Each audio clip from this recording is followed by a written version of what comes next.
Good morning, everyone. Good morning.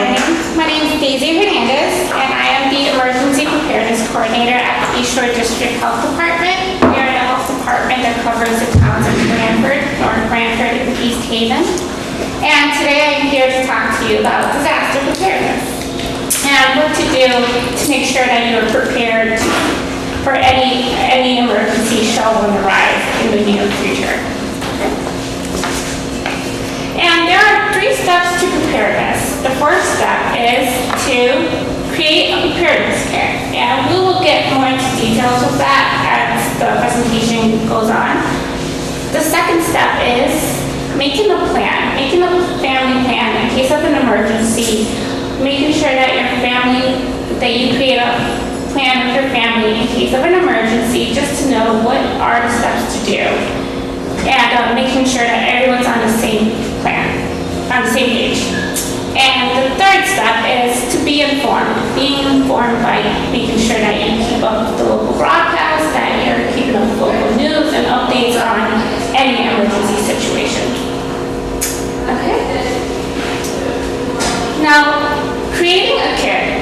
Why do you think it's important to create a kit for an emergency preparedness, for an emergency event?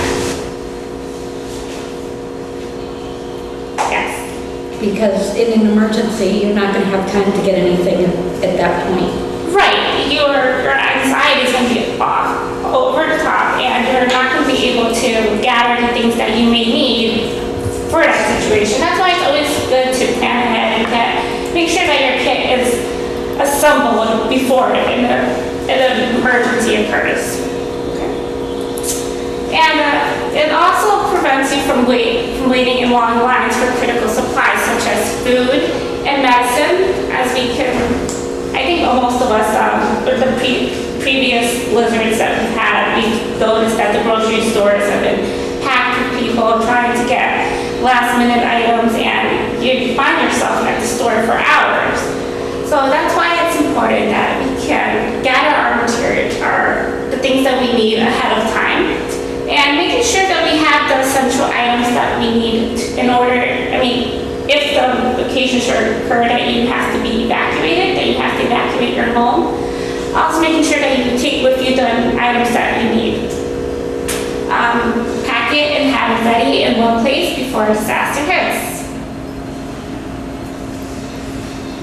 And have a disaster supplies kit. Some guidelines that you may want to follow are to assemble enough supplies are able to last you at least 3 days. Store your supplies in one or more easy to carry containers such as a backpack or a duffel bag. And perhaps using a container that has wheels. A great example would be a suitcase. Putting all of the things that you may need into a suitcase, that way you can just roll it around with you. And these are just some examples of a backpack with a supplies kit. Your disaster kit. More guidelines to consider is to put an ID tag on your kit, making sure that you label your equipment with your information. The equipment can include wheelchairs, canes, and walkers. Keeping your kit up to date, which means to review your contacts at least every 6 months, or as you need to change, and making sure that you check for expiration dates like on medication, food, water, and rotating the supplies into everyday use before they expire. And also another thing to make sure is that your batteries also don't expire, because they will come in hand in case of emergency situation. I did hear some of you mention lighting candles during emergency. Candles all right? It's not recommended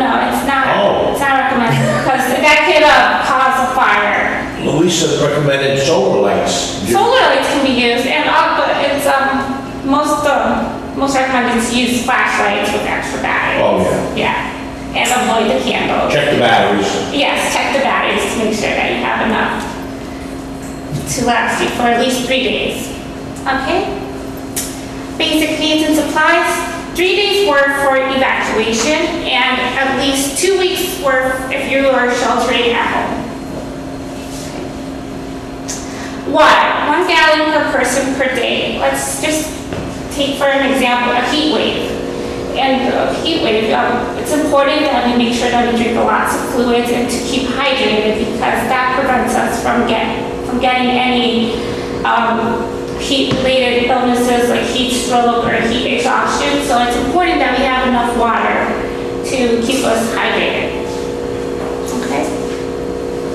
Food, which includes foods that do not have to be cooked, such as canned food, dry food, granola bars, for example. And as I mentioned, flashlight with extra batteries and bulbs, and it's not recommended to use Not candles. using And having with you a battery-operated or a hand-cranked radio to keep up with local broadcasts and updates on the situation. And having with you a first aid kit and a manual.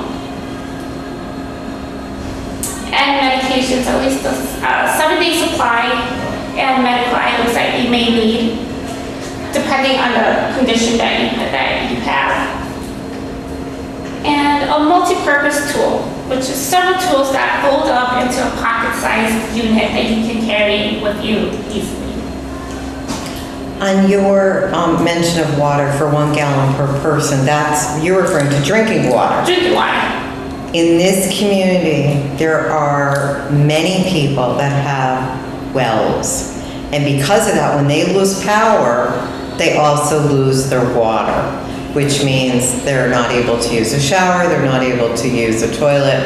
When we have an emergency situation that's a large scale, like a hurricane or what have you, we do provide for portable water.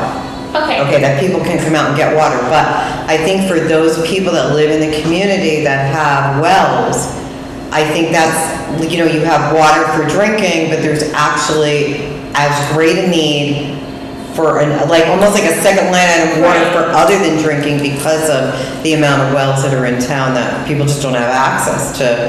And that's not a great health issue.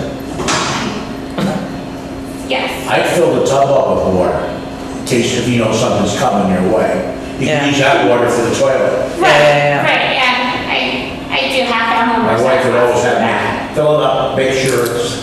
Right. And that'll give you 30 gallons, I think. Right? Yeah. 30 gallons for a tub. I fill right up to the brim.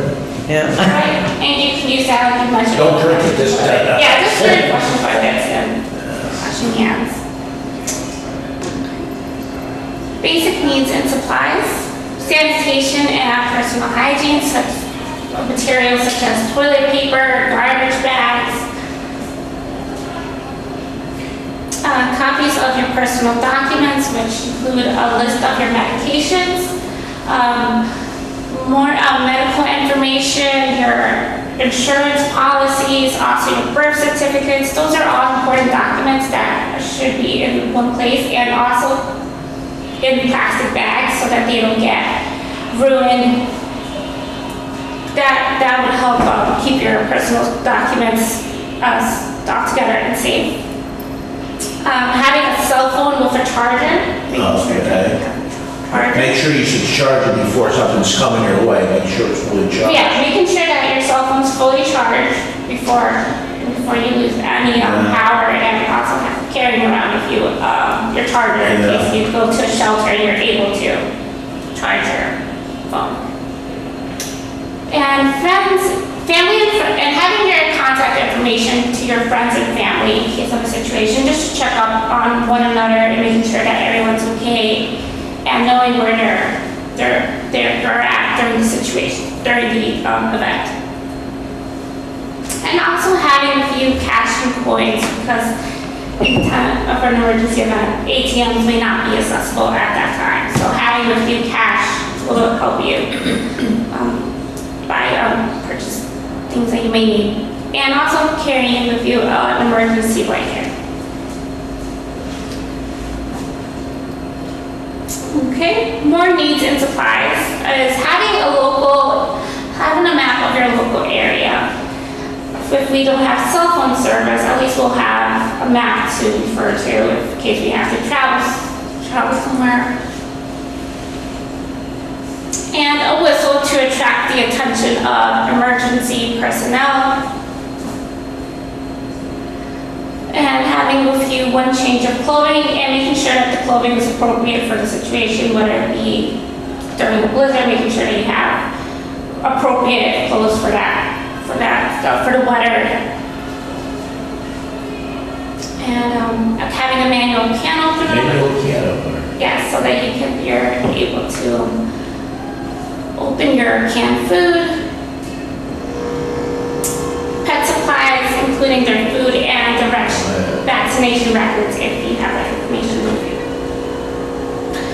And also having an extra set of keys to your house, to your car, or to your safe is also important to carry with you.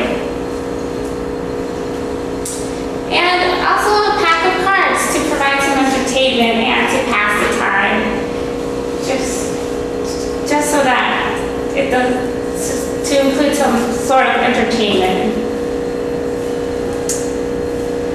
Now, some cold climate supplies that you may need to make sure that you're keeping yourself warm in the event of a blizzard, for example, would be carrying a jacket or a coat, having long pants and long sleeve shirts, sturdy shoes as well, winter boots, having hat, mittens, and scarves, and a sleeping bag, and carrying with you warm blankets as well to make sure that you keep your heat energy.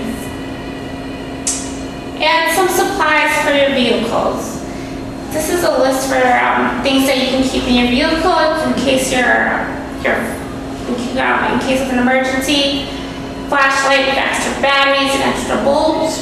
Maps of your local area, first aid kit and a manual, a tire repair kit, jumper cables, flares, as I mentioned before, bottled water for drinking, non-perishable foods such as granola bars and dried fruits, nuts,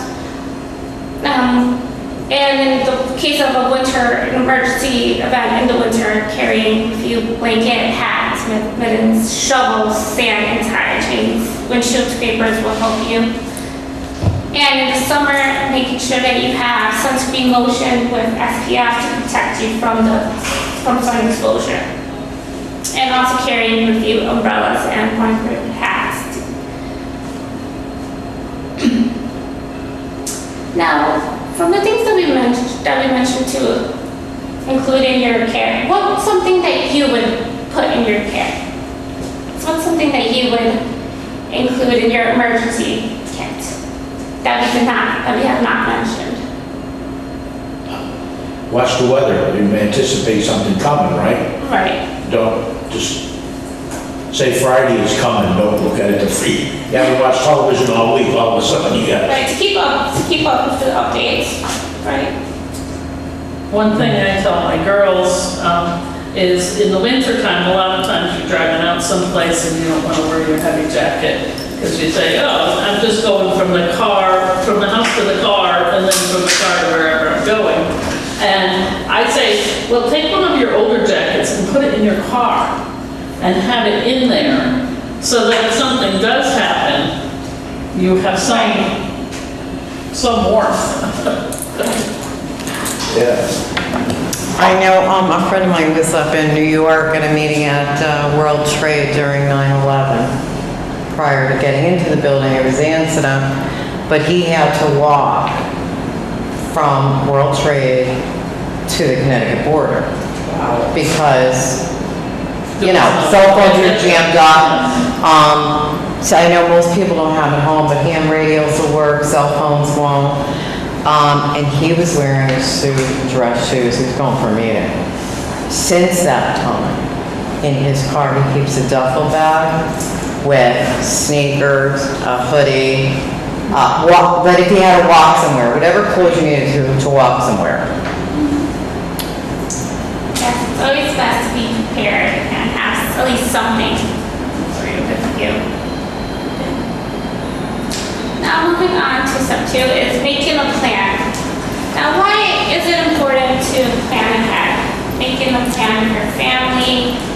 in case an emergency situation arises, what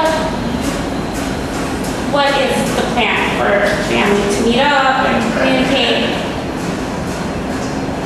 It's because it reduces anxiety ahead of time, because once an emergency occurs, it's very hard to like. Your emotions are Exactly. control. Your emotions are out of control, and you may, at that point, you may not be able to get in contact with your family member. So it's always good to plan ahead and make a plan. As I mentioned before, meet with your family and friends.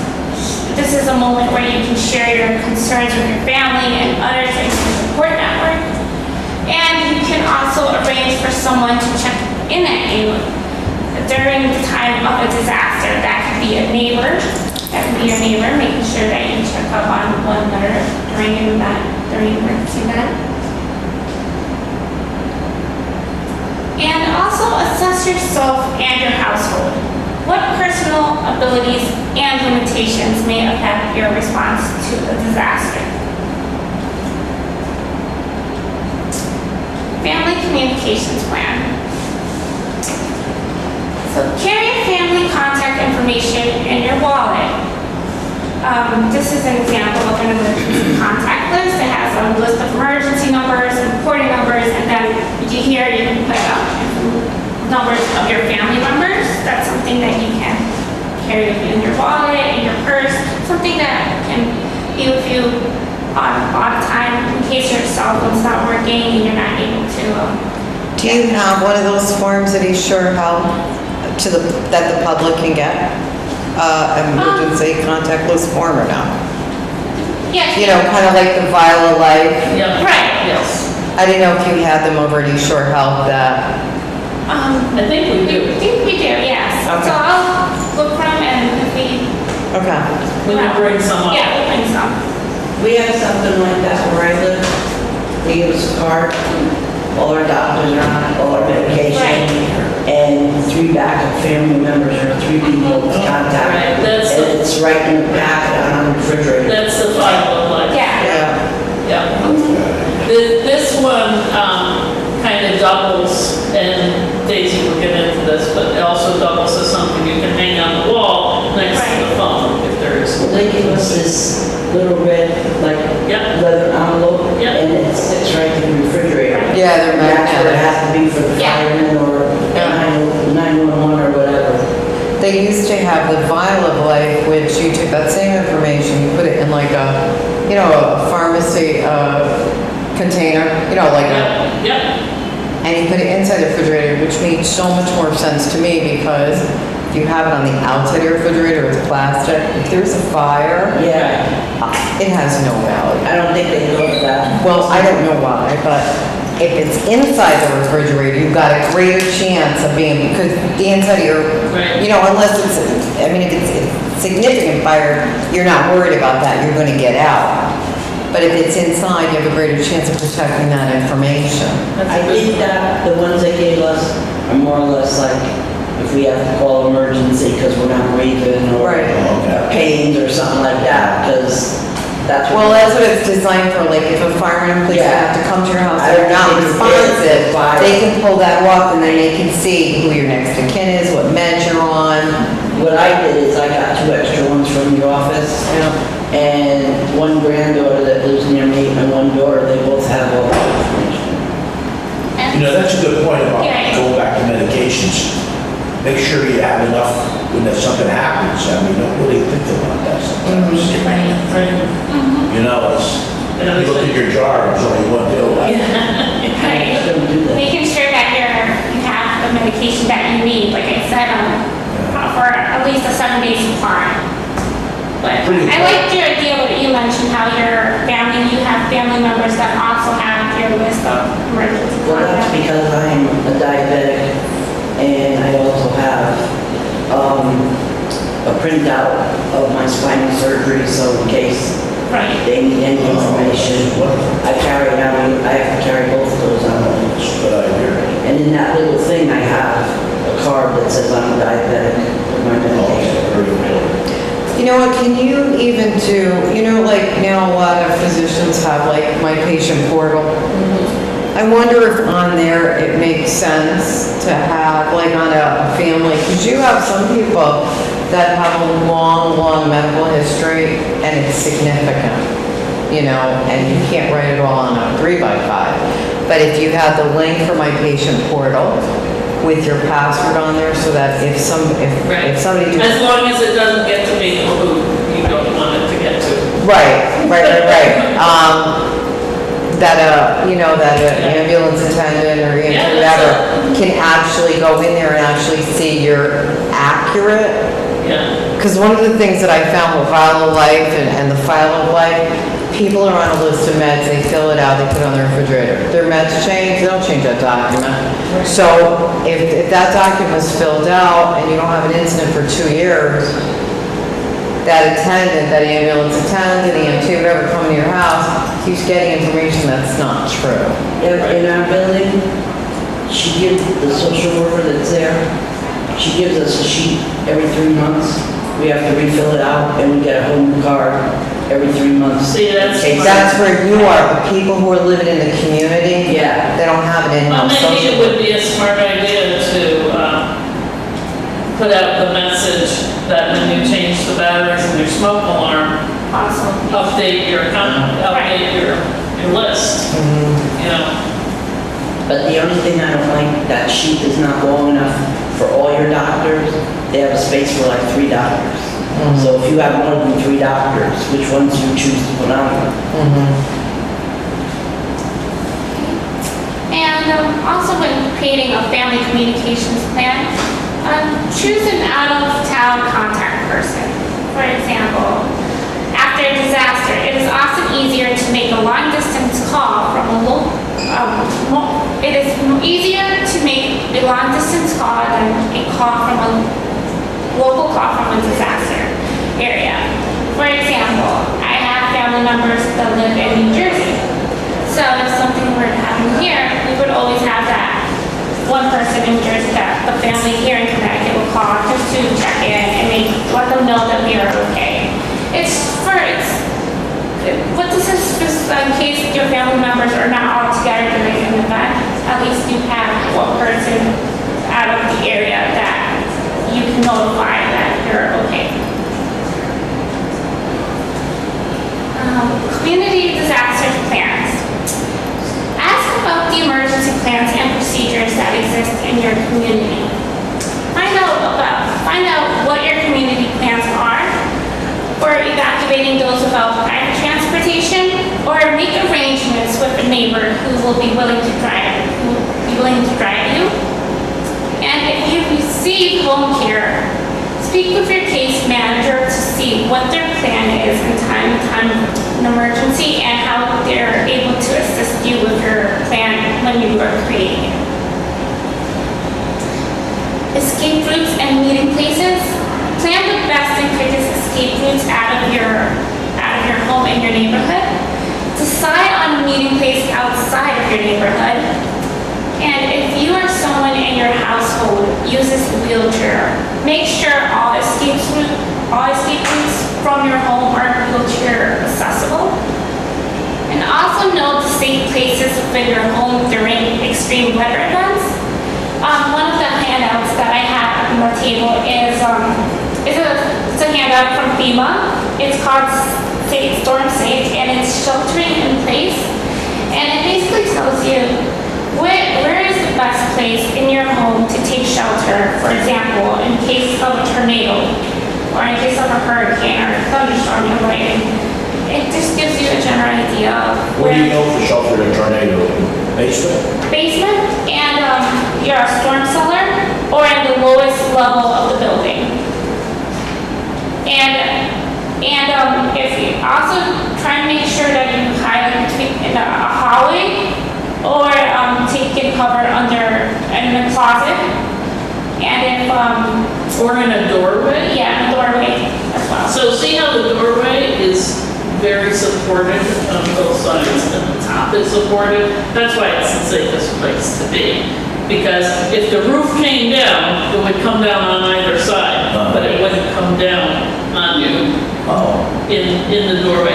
And although we don't get a lot of tornadoes, we do sometimes. And with climate change, yeah, I think we're gonna be seeing that. They said we might get some this afternoon.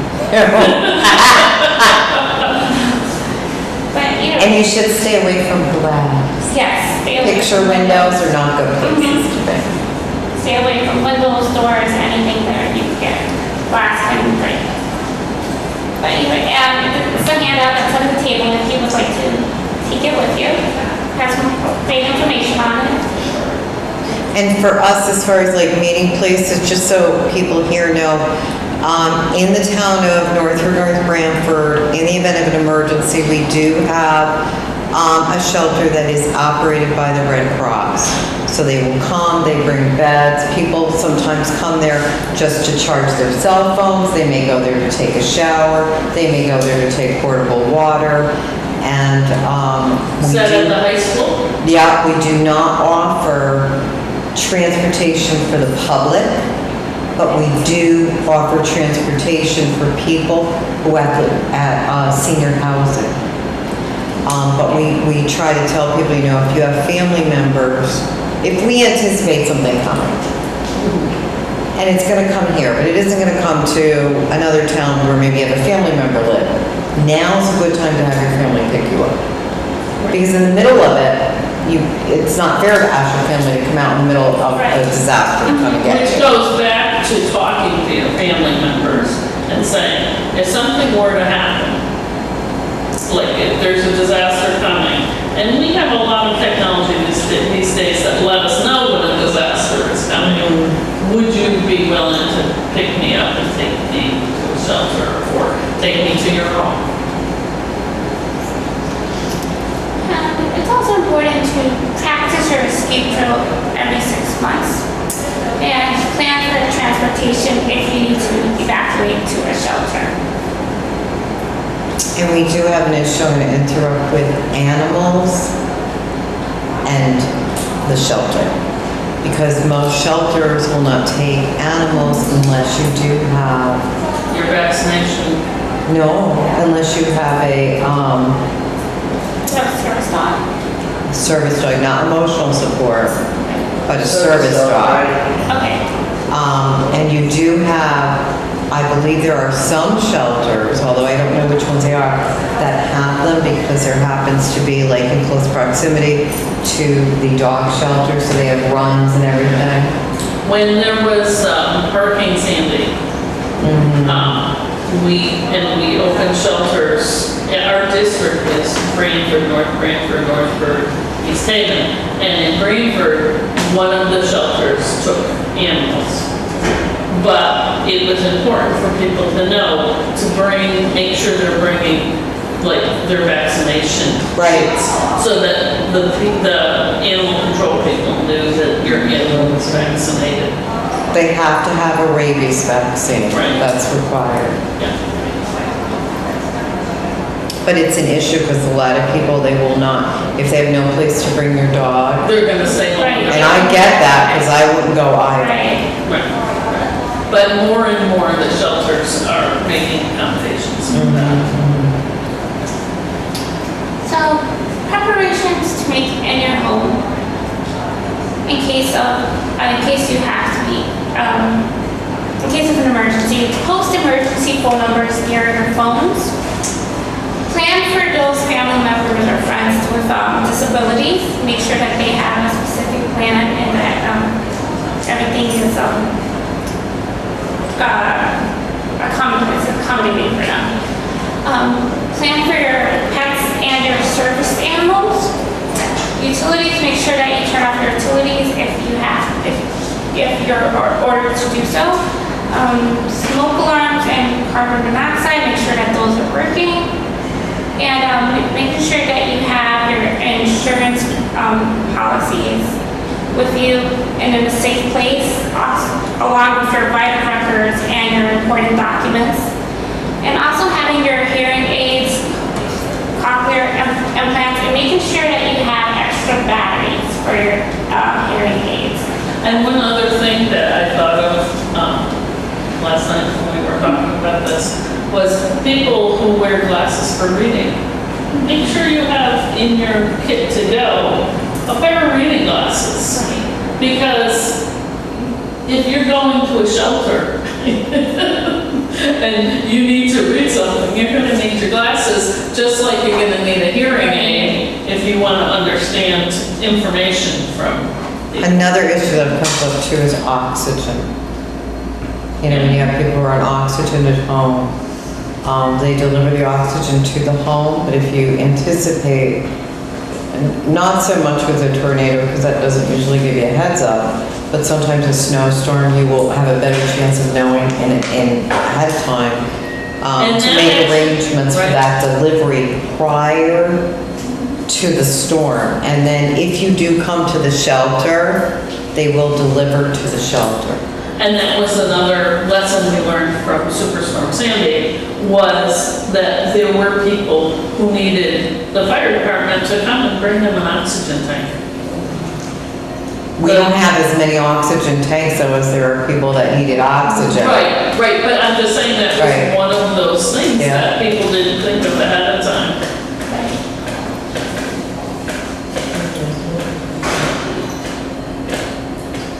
Maintain your kit and practice your plan every 6 months. Review your plan with all your friends and family just to make sure that everyone's on the same page. Check your disaster supplies kit, and as I mentioned, rotate your any items that may be expiring for everyday use, and make sure that you refresh the food, water, medications, and batteries in your kit. And conduct fire and emergency evacuation drills on a regular basis with your family, and make sure that your plan that you have set actually works. If not, you have time to modify it. Be informed, community hazard assessment. So, of these emergency events, which is the most likely to occur in our community? Winter storms. Thunderstorms would be. Thunderstorms. Occasional hurricanes. Right? Winter storms. Yes.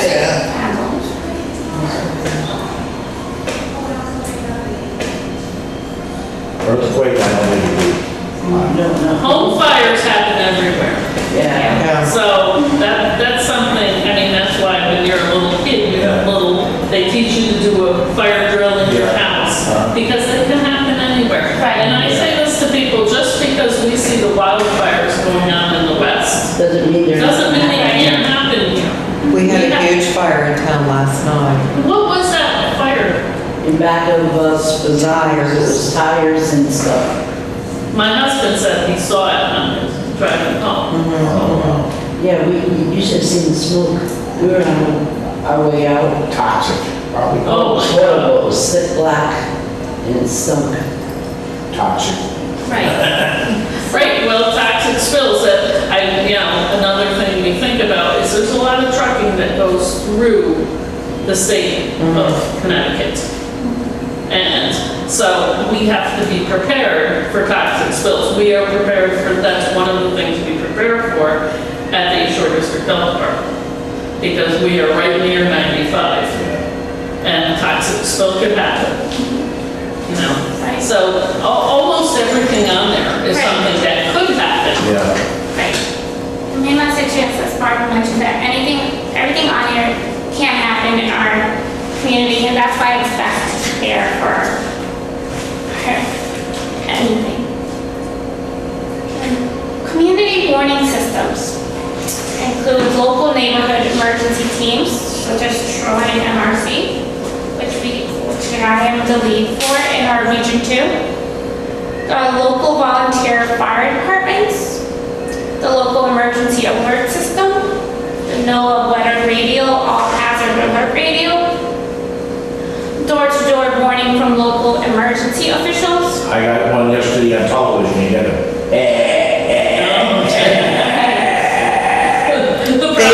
They will call you, the town will call you at home if you're registered, if there is an incident or an emergency. And if you haven't, go to the town website and you can sign up for the emergency alerts. Right.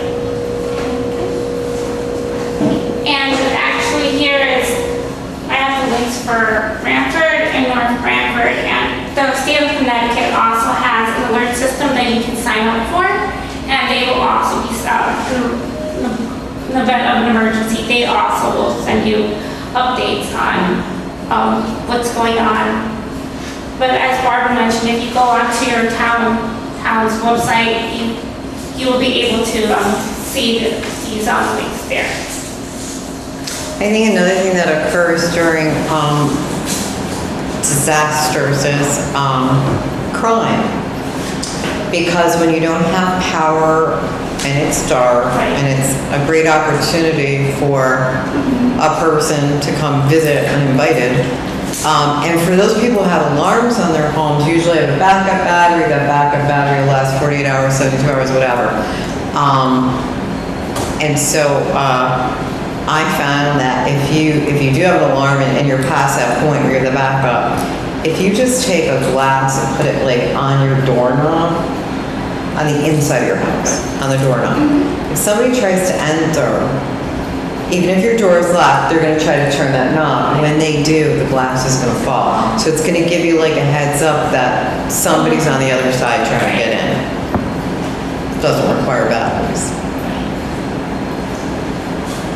Now, in time of emergency, either you may choose to shelter in place, which is another word for staying in home, and for that decision you would have to listen to instructions from emergency personnel, listen to your television or radio for emergency messages, be prepared to be on your own and have additional water and food for, as I mentioned, an additional 7 to 14 days. And stay where you are and make sure you are as safe as possible until the emergency passes. And the shelter-in-place resources include a generator, making sure that it is you're able to properly install it, fuel, food, and water as well. And another option would be evacuation to shelters.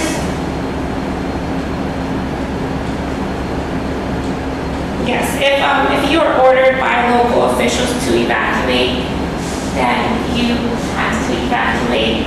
And evacuation to shelters, you could try to carpool someone, a neighbor, a friend.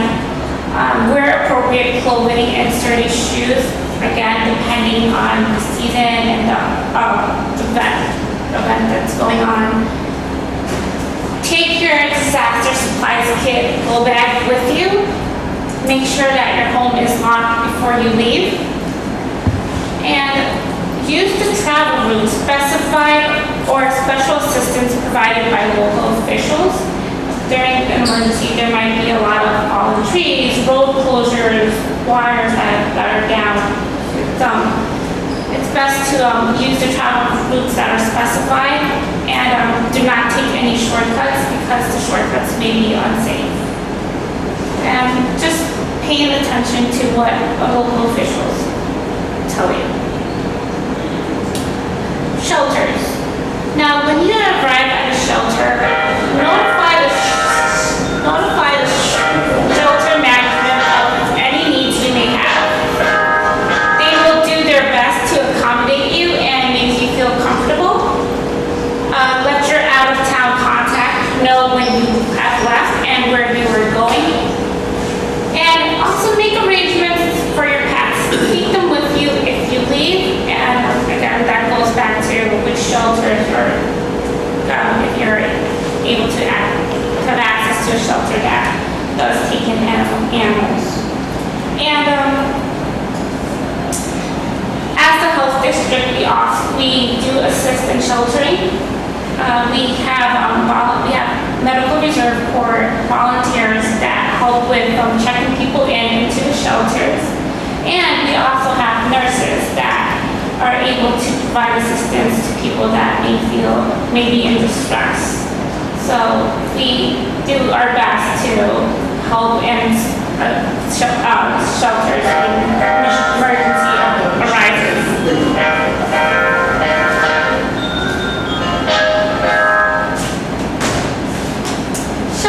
Be prepared to go to a shelter. Now, this is if you have to evacuate. It'll be because your area is without electrical power.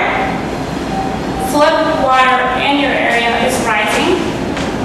Your home may be severely damaged and it may not be able to provide you with the shelter that you need. And police or other local officials will tell you to evacuate.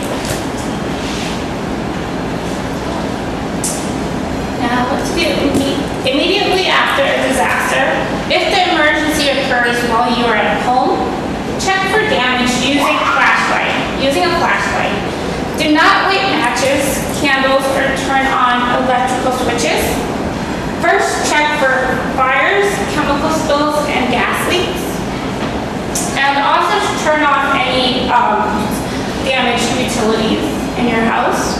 And also, as I mentioned before, check on your neighbors, especially those who are elderly and have disabilities, just to make sure that they're okay, or if they need help, so that you can help bring them the attention that they need. If I could just interrupt you for a minute, as far as people that, if they own their own home, and you mentioned about, like, you know, what can you expect when you go to a shelter? Right. If you own your own home and you have the opportunity to call your homeowner's insurance, you may have coverage to put you up in a hotel because your home is damaged.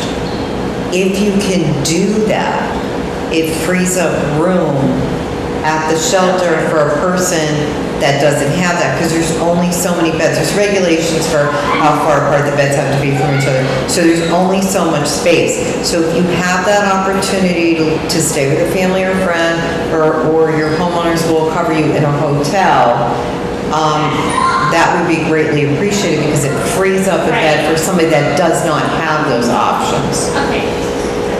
Thank you for bringing that up. Okay. Immediately after a disaster, call your out-of-town contacts and let them know that you are okay. Stay away from down power lines. Do not drive through flooded roads. Monitor local broadcasts for more information about where you can get disaster relief assistance. And if you lose electrical power, use a flashlight or a battery-operated lantern. Do not use candles. Turn off or unplug all major appliances such as your stove, your refrigerator, your dryer. Keep your refrigerator and freezer doors closed as much as possible. And use portable generators cautiously. Make sure that they are operated only outdoors in a well-ventilated area. And refuel a generator only after it has cooled down. And beware of financial exploitation and scams, high-pressure sales, disclosing personal financial information, account numbers and credit card information, and services provided with no written contact. In a situation, in a case of an emergency event, there are people out there that will take advantage of people that have had damage to their homes or in need of disaster relief. And it's important that you make sure that you do not give any personal information, like your bank account numbers or your credit card information, to people that you don't know, because they will take advantage of that. And is there anything else that you would like to add? No, that's good. Okay. Yeah, just make sure that you're aware of that you're not giving your information to someone that may want information. Emotional and psychological effects. Some typical reactions that are common are stomach aches, difficulty sleeping, fatigue, having headaches, loss of appetite, a worsening of chronic medical conditions like arthritis, diabetes, and high blood pressure. Some typical emotional reactions include sadness,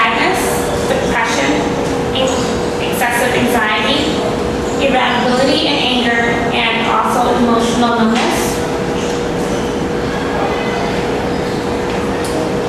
And some typical mental reactions include confusion, disorientation, memory problems, lack of focus and concentration, and also making it difficult to make decisions. Because of everything that's going on, it's very hard to not feel these to not have these reactions. And some typical spiritual reactions include anger with God, questioning one's own spiritual beliefs, an increase in prayer, a need to find spiritual reasons for why the disaster occurred, and a need to be comforted by spiritual leaders. Now, coping with what's going on. To help you cope, try to remember previous events in your life and recall what you did then to help you get through it, and see if it works now. Try to separate your reactions to previous events from what is occurring now.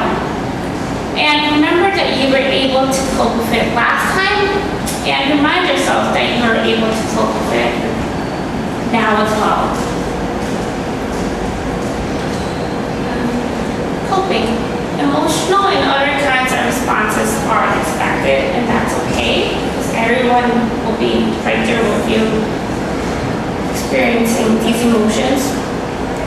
In a disaster, many people have problems taking care of routine tasks. And be encouraged by having a positive attitude and reminding yourself of your strengths and your tasks, and tasks can be more, be encouraged by positive attitude and remind yourself of your strengths and tasks can be more easily done. And ask for help if you need it. And just keep calm and ask for help. And that is the end of the presentation. Thank you. If you have any questions, I would like to hear them. And I also have our information, our address, the days that we are open, Monday to Friday from 8:30 a.m. to 4:30 in the afternoon. Our phone number, and you can also visit our website for more information as well. Thank you. Thank you. Thank you all for coming. Very nice presentation. Thank you. Very informative. Yeah.